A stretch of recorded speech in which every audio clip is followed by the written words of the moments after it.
رمضان شریف قریب آ گیا ہے. ہمارا جمہوری ملک ہے تو پراپوگنڈے بڑے چلتے ہیں. جمہوری ملک میں ہر آدمی کو اجازت ہوتی ہے نا بات کرنے کی، سارے بولتے ہیں. تب کچھ سالوں سے تراویحوں کے خلاف بھی پراپوگنڈا ہے تو کرتے ہیں لوگ پراپوگنڈا. اور خدا کے بندے، تراویح میرے نبی کریم نے پڑھی ہے، جناب عمر نے باقاعدہ پڑھائی ہے، امت کا طریقہ ہے، اس پر اجماع ہے. خدا سے ڈرو. آپ کو میں تاکید کے ساتھ کہوں گا کہ جس طرح روزے رکھنے کی نیت کرنی ہے نا، تھوڑی تراویح کی بھی نیت کرو. جڑے منڈے نہیں نہ بولے مینو کیوں شاکے چ پاتا جے، تھوڑی سی تراویح کی بھی. اور ایک ہی حافظ، میرا دل بڑا ٹھنڈا ہوتا ہے جب کوئی بزرگ یہ کہتا ہے نا کہ جی میں معذرت چاہتا ہوں افطاری پہ نہیں آ سکتا، میں نا اتھے قرآن جی شروع کیتا ہے تو میں اتھے ہی سارا سننا ہے. مزہ آ جاتا ہے بات کا.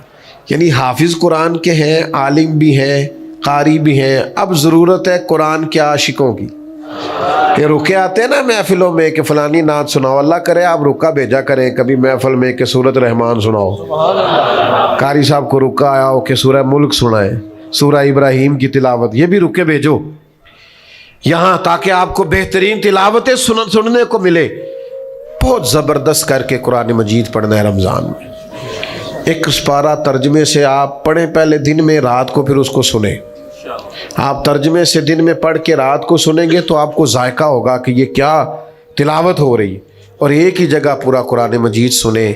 رمضان کا مہینہ کم خاری کا مہینہ ہے، اپنے خرچے کم کرنے ہیں، غریبوں کا دھیان ذرا زیادہ کر. اور افطاریاں سیاسی نہیں کرنی، پارٹیاں پکی کرنے کو افطاریاں نہیں کرنی، ووٹ پکے کرنے کو افطاریاں نہیں کرنی، بلکہ غرباء کے لیے، مساکین کے لیے. اور تھوڑا پردے میں ڈال کے پتہ نہ چلے ان کو کون ہماری خدمت کر رہا ہے. غرباء کا دھیان رکھنا ہے.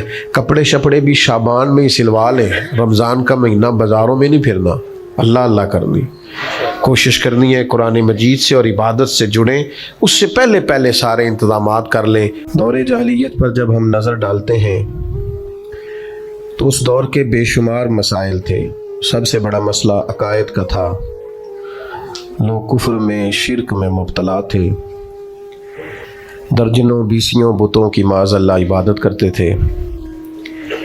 پھر اس کے بعد بہت بڑا مسئلہ انسانیت کی تذلیل کا تھا. غلاموں کے ساتھ ان کا ظلم، جبر، عورتوں کو اور ان کے حقوق کو اس قدر زیادہ ان کا استحصال کیا جانا. یہ دور جاہلیت کے سارے مسائل تھے. گھٹن اتنی زیادہ تھی، پریشانی اتنی زیادہ تھی کہ ہر مسئلہ، ہر عنوان یہ چاہتا تھا کہ فوری طور پر اس کا حل کیا جائے. جو غلامی کی چکی میں پستے ہوئے ظلم سہ رہے تھے وہ بھی چاہتے تھے کہ ظلم و جبر سے انہیں آزاد کرایا جائے. چھوٹی بات نہیں ہے بچیوں کو زندہ دفن کر دینا. بہت بڑی تکلیف، بہت بڑی آزمائش. سسکتی ہوئی انسانیت، بلکتے، روتے، تڑپتے لوگ. لیکن آپ بنظر غائب مطالعہ کریں، اس ماحول کے اندر سینکڑوں سال بیت گئے، آسمان کا زمین سے کوئی رابطہ نہیں ہوا. صدیوں کے بعد جو پہلی وحی غار ہرا میں آئی، اس کو غور سے دیکھیں تو نہ بظاہر اس میں توحید کی بات ہے، نہ بظاہر اس کے اندر عورتوں کے حقوق کی بات ہے، نہ بظاہر اس کے اندر غلاموں، مسکینوں اور یتیموں کے حقوق کی بات ہے. یہ سارے تڑپ رہے ہیں، سسک رہے ہیں. لیکن جو پہلی وحی نازل ہوتی ہے وہ کیا ہے؟ وہ یہ ہے کہ اقرا، پڑھو پڑھو. معنی کیا ہے کہ یہ جتنے بھی مسائل ہیں نا، وہ مسئلہ عقیدے کا ہو، وہ مسئلہ عمل کا ہو، وہ مسئلہ عورتوں کے حقوق کا ہو، وہ مسئلہ غریبوں مسکینوں سے حسن سلوک کا ہو، ان سب مسائل کا حل یہ ہے کہ پڑھو، تعلیم حاصل کرو. تعلیم جب آ جاتی ہے تو پھر بہت ساری بدعقیدگیاں دور ہو جاتی ہیں. تعلیم جب آ جاتی ہے تو انسان کو شعور آ جاتا ہے. جب اسے علم حاصل ہو جاتا ہے تو پھر اس کی ذہن کی سطح بڑی بلند ہو جاتی. پھر اس کا شعور جو ہوتا ہے وہ بڑا تازہ ہو جاتا ہے. کتاب و سنت کی تعلیم انسان کو مزین کر دیتی. بعض اوقات اس طرح ہوتا ہے کہ کسی ایک کمرے میں اندھیرا بہت زیادہ ہو تو وہاں بہت سارے موذی جانور جمع ہو جاتے ہیں، یعنی سانپ بھی آ گیا، بچھو بھی آ گیا، چھپکلیاں بھی آ گئیں، کھٹمل بھی آ گئے۔ اب اگر اس اندھیرے میں آپ ان سب جانوروں کو مارنا چاہیں تو چونکہ اندھیرا بہت زیادہ ہے آپ مار نہیں سکتے، ہو سکتا ہے وہ آپ کو تکلیف دیں، ڈس لیں۔ آپ کسی ایک کو مارنے کی کوشش کریں، دوسرا آپ کے ہاتھ پہ ڈنگ مار دے، تو بہت سارے جانور جمع ہیں اور سبھی موذی جانوروں کو تلف کرنا ضروری ہے۔ تو آپ اندھیرے میں اگر ان کو ماریں گے تو ٹامک ٹونجا ہی ماریں گے، وہ مریں گے نہیں۔ اس کا سب سے بہترین حل یہ ہے کہ آپ اس کمرے میں اجالا کر دیں، آپ لائٹ آن کریں، وہ خود بخود بھاگ جائیں گے سارے۔ ہمارے زمانے میں بڑے مسئلے ہیں، جہالت بہت بڑا مسئلہ ہے، ظلم بہت بڑا مسئلہ ہے، سرمایہ داری اور سرمایہ داروں کا مخصوص ذہن یہ بہت بڑا مسئلہ ہے، سیاست کے پیچ و تاب میں بددیانتیوں کی ہولناک داستانیں بہت بڑا مسئلہ ہے۔ لیکن ان سارے مسائل کا ایک ہی حل ہے کہ قرآن و سنت کے علم کا اجالا کر دیا جائے، روشنی کر دی جائے، اس کے اندر حسن پیدا کر دیا جائے، وہ خوبصورتی پیدا کر دی جائے۔ حضور نے کیا کیا؟ نبی کریم علیہ السلام نے تعلیم ہی تو دی ہے، حضور نے ان لوگوں کو سمجھایا ہی تو ہے۔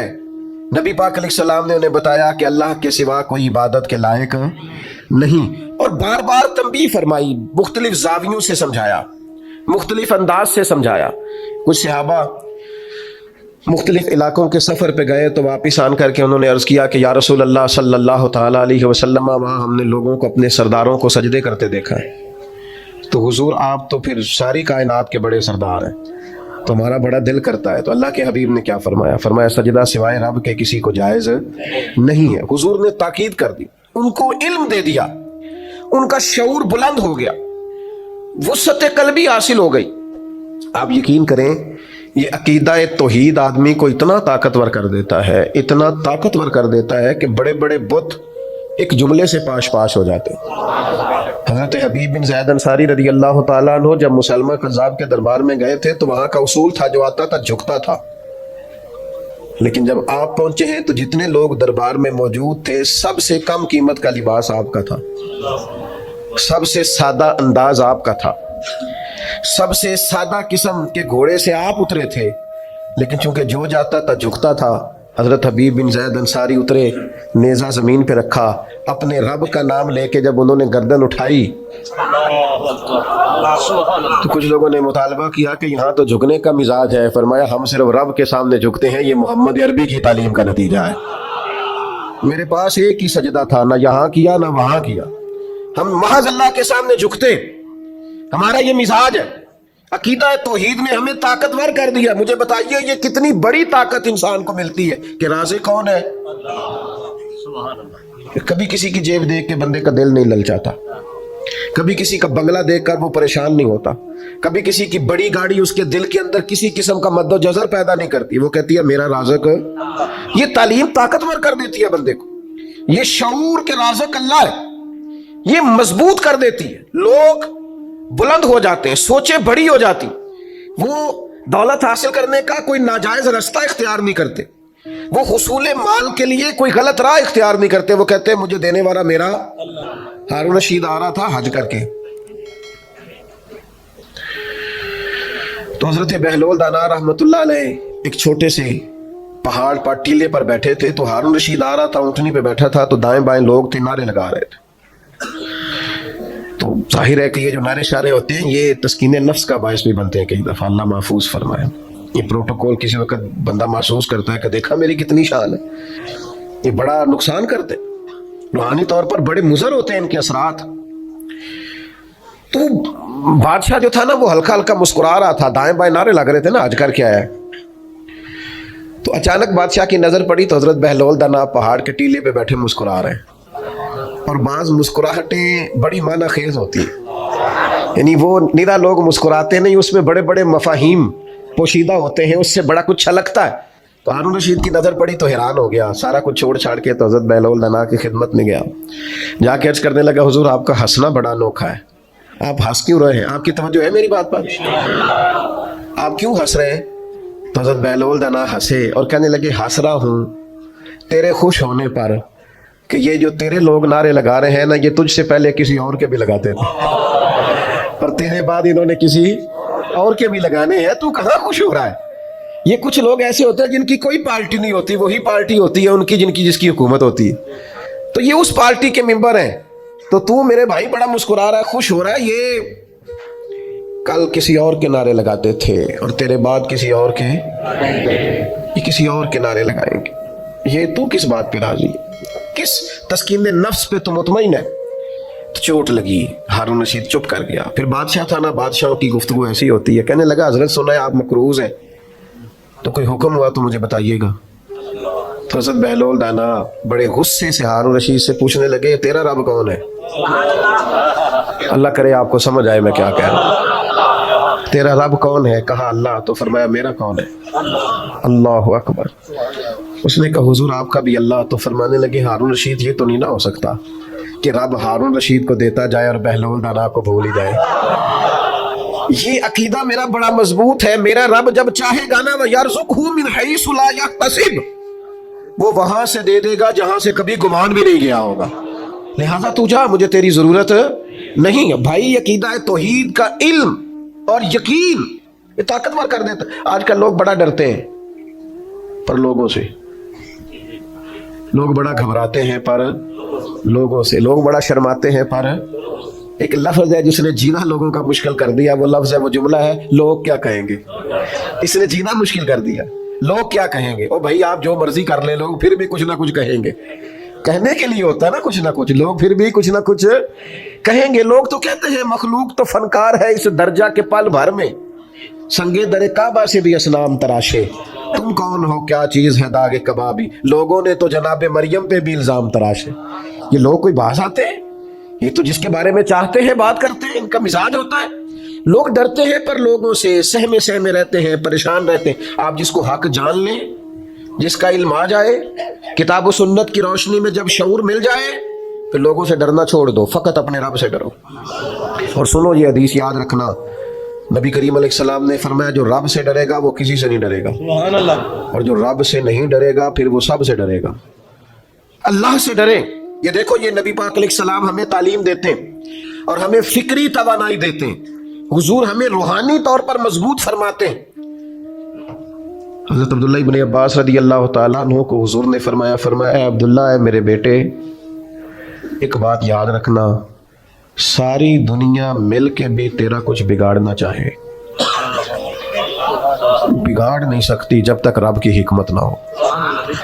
اور فرمایا ساری دنیا مل کے تیرا سنوارنا چاہے, سنوار نہیں سکتی جب تک اللہ کی رضا نہ ہو.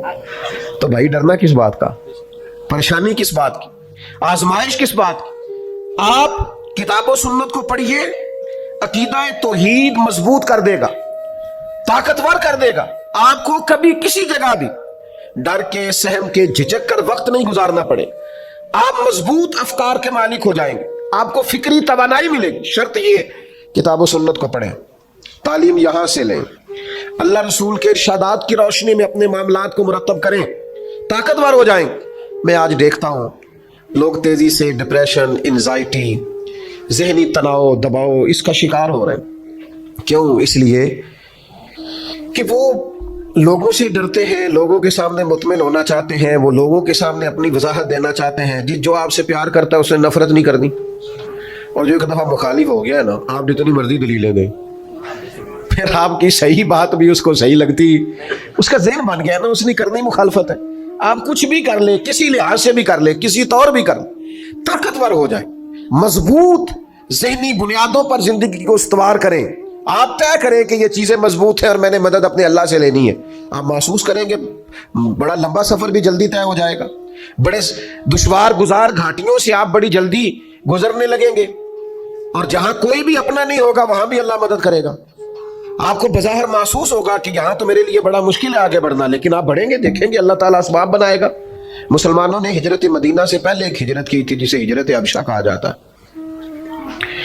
اللہ کے پیارے حبیب صلی اللہ تعالیٰ علیہ وسلم نے اجازت دی تھی لوگوں کو کہ حبشہ کی جانب ہجرت کر جاؤ. تو لوگ چلے گئے ہجرت کر کے. حضرت عثمان غنی بھی گئے تھے, حضور کی ایک صاحبزادی جو ان کی اہلیہ تھی وہ بھی گئی تھی, حضرت جعفر طیار بھی گئے تھے, کچھ اور لوگ بھی ہجرت کر کے گئے تھے. حبشہ کے رہنے والے جو لوگ تھے ان کا مذہب عیسائی تھا, لیکن معاذ اللہ ثم معاذ اللہ نقل کفر نہ باشد وہی والا جو آج بعض عیسائیوں کا غلط نظریہ ہے کہ حضرت عیسیٰ علیہ السلام معاذ اللہ اللہ کے بیٹے. تو وہاں یہ لوگ ہجرت کر کے چلے گئے. اب ظاہر ہے کفار مکہ کو تو پسند نہیں آتا تھا کہ مسلمان کسی جگہ بھی آرام اور سکون کے ساتھ عبادت کر سکے, تو انہوں نے ایک وفد تیار کیا جو حبشہ گیا. جا کے پہلے تحفے تحائف دیے بادشاہ کے قریبی لوگوں کو, پھر بادشاہ تک رسائی حاصل کی, پھر اس کو بتایا کہ ہمارے کچھ لوگ آ گئے. حبشہ کا بادشاہ نجاشی بڑا سمجھدار آدمی تھا, بڑا زیرک تھا, باتوں کو بڑی گہرائی سے سمجھنے والا تھا.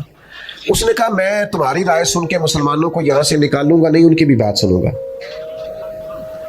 اور تصویر کے دونوں رخ دیکھنے چاہیے. پہلے ہماری پنچایت میں لوگ اس کے سپورٹر ہو جاتے ہیں جو پہلے آ گئے, کہتے ہیں او تے آ گیا تینوں تے سدنا پہ ہے, چونکہ وہ مجھے چودھری مان گیا ہے, پہلے آ گیا, لہذا میں اس کے ساتھ ہوں. بھائی تو دیکھ تو لے تصویر کا دوسرا رخ, دوسرے کی بات سننے کے بعد آپ کو اندازہ ہوگا کہ اصل معاملہ کیا ہے.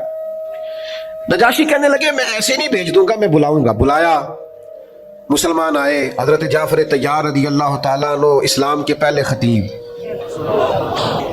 جو باتیں نجاشی نے پوچھی حضرت جعفر طیار نے بڑی جرت کے ساتھ جواب دیا, بلکہ وہی کچھ کہا جو آج کل میلاد پہ ہمارا خطیب نہیں کہتا, ہمارے مبلغین نہیں کہتے کہ بادشاہ ہم تو گلے کاٹتے تھے, ہم تو ایک دوسرے سے لڑتے تھے, بیٹیوں کے اوپر ظلم کرتے تھے. یہ تو مدینے والے محبوب آئے کہ انہوں نے آ کے ہمیں بتایا ہے کہ اصل انسانیت کیا ہے, طرز زندگی کیا ہے. یہ ساری باتیں بیان کی. نجاشی بڑا خوش ہوا, مسلمانوں کو بھیج دیا. کافروں نے ایک اور چال چلی, ذرا زیادہ غور کرنا کیا کہنے لگا. ملک ان کا ہے, عقیدہ ان کا ہے. حضرت جعفر طیار رضی اللہ تعالیٰ عنہ غیر کے ملک میں بلایا, جناب جعفر طیار آئے, دوبارہ بلایا. سازش کی کفار نے, کہنے لگے آپ کو پتہ ہے یہ حضرت عیسیٰ علیہ السلام کو معاذ اللہ اللہ کا بیٹا نہیں مانتے, پتہ ہے آپ کو. اس کو کہتے ہیں مذہبی کارڈ کھیلنا, ایموشنل کرنا. اس کو کہتے ہیں اس طرح کا ماحول بنانا کہ سامنے والا اشتعال میں آئے. بلایا حضرت جعفر طیار رضی اللہ تعالیٰ عنہ اور مسلمانوں کے وفد کو بھی پتہ چل گیا کہ اب نئی چال چلی ہے, اب حضرت عیسیٰ کے بارے میں پوچھیں گے. کچھ لوگوں نے حضرت جعفر طیار کو مشورہ دیا کہ ذرا حکمت سے بات کریں. فرمانے لگے حکمت کوئی نہیں, عقیدہ عقیدہ ہوتا ہے, عقیدہ عقیدہ ہوتا ہے. فرمایا میں وہی کہوں گا جو محمد عربی نے ہمیں بتایا ہے صلی اللہ تعالی علیہ وسلم. یہ ڈری ڈری باتیں نہیں, سہمی باتیں نہیں. کتاب و سنت کی تعلیم طاقتور کر دیتی ہے. حضرت جعفر طیار رضی اللہ تعالیٰ عنہ تشریف لائے, دربار میں پہنچے تو حضرت مولا علی کے بھائی, نبی کریم کے چچا زاد حضرت جعفر طیار, کیا دبدبہ ہے, کیا تنتنا ہے, لباس سادہ ہے لیکن عقیدے نے وہ مضبوطی پیدا کر دی ہے. کہا بتائیے آپ کا جناب عیسیٰ کے بارے میں نظریہ کیا ہے. تو جب انسان مخلص ہو کے بات کرتا ہے تو اس میں اللہ اثر پیدا کر دیتا ہے. لفظ تاثیر سے بنتے ہیں, تلفظ سے نہیں. اہل دل آج بھی ہیں, اہل زبان سے آگے. کچھ لوگ ایسے ہوتے ہیں جو اتنی گہرائی سے بات کرتے ہیں کہ سنا ہے بولے تو باتوں سے پھول جھڑتے ہیں. اگر یہ بات ہے تو چلو بات کر کے دیکھتے ہیں. کیا حسن ہے, کیا گفتگو ہے جناب جعفر طیار کی, کیا ولولہ ہے, کیا انداز ہے. بادشاہ نے کہا آپ کا عقیدہ جناب عیسیٰ علیہ السلام کے بارے میں کیا ہے. تو یہ کتاب و سنت کا شعور انسان کو اس طرح کا طاقتور بناتا ہے. حضرت جعفر طیار رضی اللہ تعالیٰ عنہ فرمانے لگے عقیدہ وہی ہے جو اللہ کے قرآن نے بیان کیا ہے اور مدینے والے کے فرمان نے بیان کیا. کہا کیا عقیدہ ہے. فرمایا ہمارا عقیدہ یہ ہے کہ حضرت عیسیٰ علیہ السلام اللہ کے بندے اور رسول ہیں, جو کنواری پاک مریم کے بطن اقدس سے بغیر باپ کے اللہ کے حکم سے پیدا ہوئے. بڑے بڑے مذہبی پیشوا بیٹھے تھے جو سارا دن لوگوں کو بتاتے تھے کہ معاذ اللہ حضرت عیسیٰ اللہ کے بیٹے. ایک عجیب سی خاموشی چھا گئی, ایک عجیب سا ماحول بن گیا کہ جو ملک پورے کا عقیدہ یہ تھا, اس میں ایک شخص کی آواز حق گونجی اور یہ رویہ. اب بولتا کوئی کیسے, سب کا خیال تھا کہ بادشاہ سلامت اس پر تبصرہ کرے. تو بادشاہ نے زمین سے ایک تنکا اٹھایا اور کہنے لگا میں نے بھی تورات پڑھی ہے, میں نے بھی انجیل کا مطالعہ کیا ہے, میں بھی آسمانی کتب کا جاننے والا ہوں, میں نے بھی صحائف دیکھے ہیں. کہنے لگا جو حضرت جعفر طیار نے جناب عیسیٰ کے بارے میں کہا ہے نہ وہ اس سے ایک دن کا زیادہ ہے نہ ایک دن کا کم ہے. یہ حق کی فتح ہمارے ہاں نا آج مصلحت کے نام پر, حکمت کے نام پر, دانائی کے نام پر ہم نے ہر چیز کو ختم کر دیا. ہمارے اندر وہ طاقت ہی نہیں، وہ شعوری پختگی نہیں، وہ مزاج کے اندر ولولہ ہی نہیں، وہ خاص قسم کا جذبہ ہی نہیں، وہ وارفتگی نہیں. ہم سمجھتے نہیں چیزوں کو. میرے عزیز چھوڑ دیں لوگوں سے ڈرنا، طاقتور ہو، ذہنی طور پر مضبوط ہو. یہ مضبوطی کہاں سے آئے گی؟ عبادت مضبوط کرے گی، مصلی مضبوط کرے گا، اللہ کا ذکر مضبوط کرے گا، درود و سلام مضبوط کرے گا. قرآن مجید پڑھو گے مضبوط ہو جاؤ گے. نبی پاک پر درود پڑھتے جاؤ گے تو چاروں جانب اللہ کی رحمتیں برستی جائیں گی. طاقتور ہو جاؤ، مضبوط ہو جاؤ، فکری توانائی آئے. میں آپ کو ذمہ داری سے بتاتا ہوں، اگر ہمارے بچے قرآن پڑھنے لگیں تو انہیں والدین کا ادب آ جائے، انہیں ادب آئے گا، انہیں پتہ چلے گا کہ رب نے قرآن مجید میں کہا ہے مجھ سے دعا مانگا کرو، رب ارحمہما کما ربیانی صغیرا. انہیں سمجھ آئے گی کہ اللہ نے قرآن مجید میں فرمایا ہے وبالوالدین احسانا. انہیں سمجھ آئے گی کہ ایک شخص جہاد پہ جا رہا تھا، جہاد پہ، اور اس نے آ کر کے عرض کی یا رسول اللہ صلی اللہ علیہ وسلم میں جہاد پہ جانا چاہتا ہوں. فرمایا تیرے ماں باپ بوڑھے نہیں گھر میں؟ حضور وہ بوڑھے ہیں. فرمایا جا جا کے ان کی خدمت کر، تجھے گھر بیٹھے ہی اللہ جہاد کا ثواب دے، جنت ان کے قدموں میں. یہ شعور نصیب ہوگا کتاب و سنت پڑھنے سے. میں آپ کی خدمت میں عرض کروں گا، میاں بیوی کے جو حقوق کتاب و سنت نے بیان کیے، ہن لباس لکم وانتم لباس لہن، مرد عورت کا لباس ہے اور عورت مرد کا لباس. بڑی کتاب تو سیشن ہونے لگے ہیں، پہلے تو کتابیں لکھی جاتی تھی نا. اب تو بعض ممالک کے اندر چونکہ بچے زیادہ تر رہتے ہیں موبائل کے ساتھ وابستہ اور اکیلے کمرے میں، تو تنہائی کا شکار ہے. تو کہتے ہیں شادی سے پہلے انہیں کچھ مہینے کا سیشن ہر روز لینا پڑے گا، کچھ انہیں تھوڑی سی ذہنی طور پر تیار کرنا پڑے گا کہ کسی اور کو بھی برداشت کریں. بہت ساری شادیاں کامیاب نہیں ہوتی. میں کہا کرتا ہوں 20 کتابیں لکھ لو، لیکن قرآن مجید نے جو شعور دیا ہے نا کہ مرد عورت کا لباس ہے، عورت، 3 باتیں مفسرین نے لکھی ہیں اس لباس پر. 3 باتیں. ایک تو فرماتے ہیں کہ گرمی سردی سے لباس بچاتا ہے، اور دوسرا فرماتے ہیں جتنے بھی عیب ہو نا جسم پر لباس کی وجہ سے چھپ جاتے ہیں، اور تیسری بات یہ کہ بندہ جتنا مرضی بھی خوبصورت ہو کپڑے نہ پہنے ہو تو وہ حسین لگتا. لباس انسان کو سجا دیتا ہے. یہ میاں بیوی کا وہ رشتہ ہے جسے اللہ نے اپنی نشانیوں میں سے نشانی کہا. یہ شعور کتاب و سنت کے بعد آئے، یہ اخلاقی اقدار کتاب و سنت کے بعد لوگوں کی سمجھ میں آئیں. نبی پاک علیہ الصلوۃ والسلام نے ہمیں مل جل کے رہنے کا کہا ہے. مل جل کے، یعنی اس درجے کی روایت آپ کو دوسری نہیں ملے گی کتب احادیث میں. اس درجے کی روایت دوسری نہیں. یعنی اللہ قیامت میں فرمائے گا میں بیمار تھا تو میری تیمارداری کرنے نہیں آیا، مجھے لباس کی ضرورت تھی تو کپڑے لے کے نہیں آیا، میں نے کھانا کھانا تھا، میں نے پانی پینا تھا، او کما کال جو اس کی شان کے لائق ہے. بندہ عرض کرے گا مالک تو پہننے سے پاک، کھانے سے پاک، پینے سے پاک. تو رب فرمائے گا وہ جو تیرے پڑوس میں بندہ بھوکا تھا تو بندہ تو میرا ہی تھا نا، وہ جو تیرے پڑوس میں ایک شخص پیاسا تھا تو بندہ تو میرا ہی تھا. میرے عزیز یاد رکھیے گا یہ سارا شعور آپ کو کتاب و سنت سے ملے گا.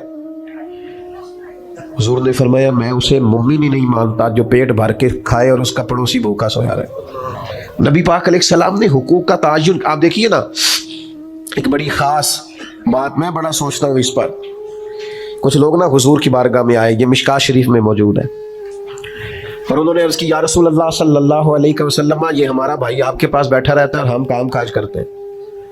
تو اللہ کے حبیب علیہ السلام نے فرمایا تمہیں جو رزق دیا جاتا ہے اس کی برکت سے دیا جاتا ہے.